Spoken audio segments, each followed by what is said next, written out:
What is Hegemony? Antonio Gramsci and the Prison Notebooks. I'm D. Elizabeth Glasgow, and I'm your lecturer for this series.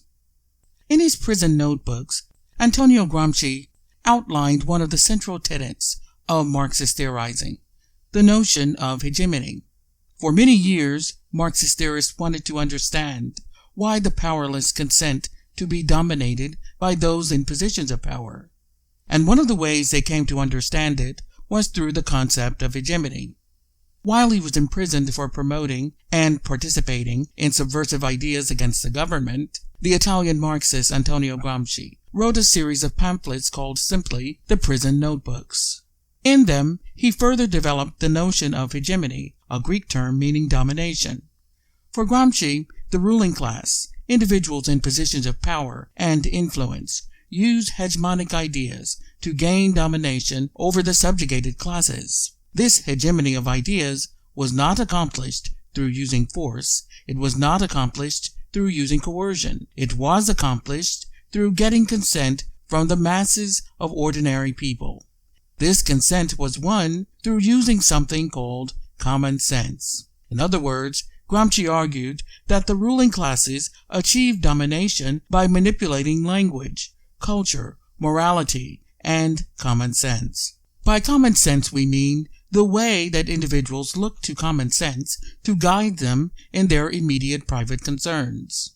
As a result, individual commonsensical approaches, though helpful in guiding the individual through their local existence, prevents them from perceiving overarching institutional socio-economic exploitation made possible by cultural hegemony. Common sense means just the way things are, the way things have always been. In other words, it does not challenge the status quo, but embraces it as just common sense. Accordingly, individuals will not concern themselves with social and economic oppression and other areas of discontent in political, financial, and social life. Let's look at some examples of hegemonic enterprises. First, the mass media. In recent times, hegemony has become a foundational part of mass media.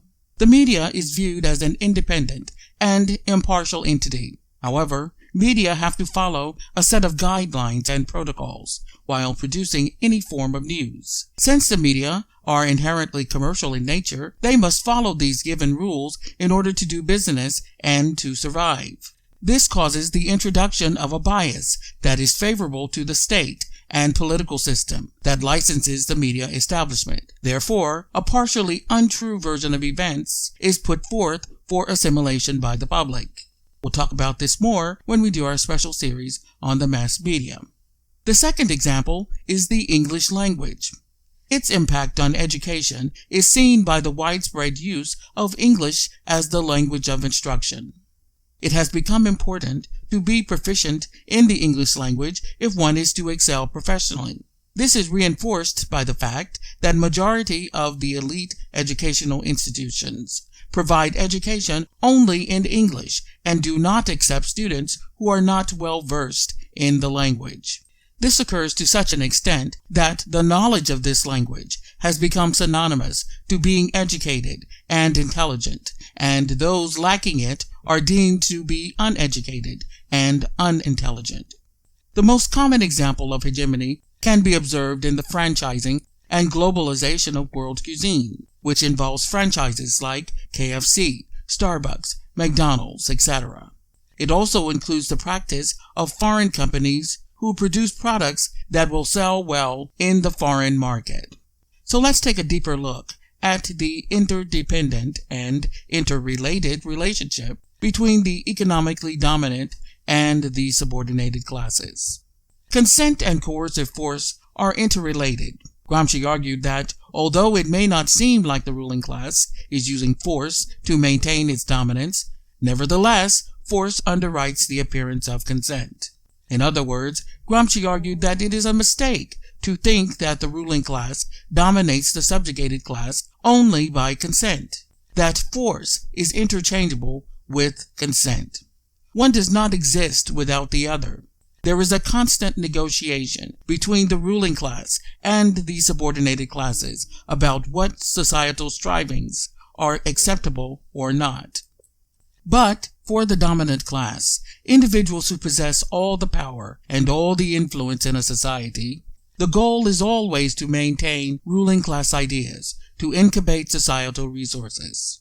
Negotiation is not done through any altruistic concern for bringing about equal justice or a more equitable division of resources or representation.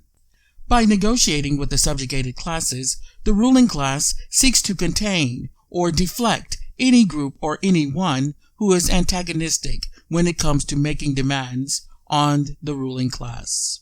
Indeed, hegemony of the ruling class is always at risk of being destabilized.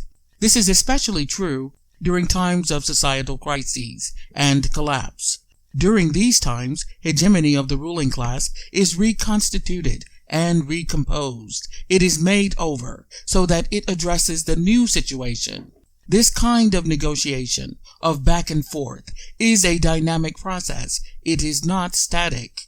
Also, it is not simply the case that individuals in the subordinated classes are brainwashed. Neither is it the case that the ruling class hegemony is on the verge of collapse. That is to say, it is a balancing exercise. Gramsci and others like Laclau and Mouffe revealed that hegemony is a much more nuanced process than this. Consider that workers in the same economic situation may be naturally inclined toward solidarity. In other words, when it comes to work and other activities, there is a natural bond through similar work, economic situation, and other activity. But there is also a kind of accepted notion of the ruling class ideas that runs through the subjugated class, and that is perpetuated by the mass media and other institutions of power. In this way, ruling class ideas become pervasive in a society, even though some ideas may be detrimental to the well-being of ordinary workers. So there remains a continuous tension that is sometimes evident and sometimes not.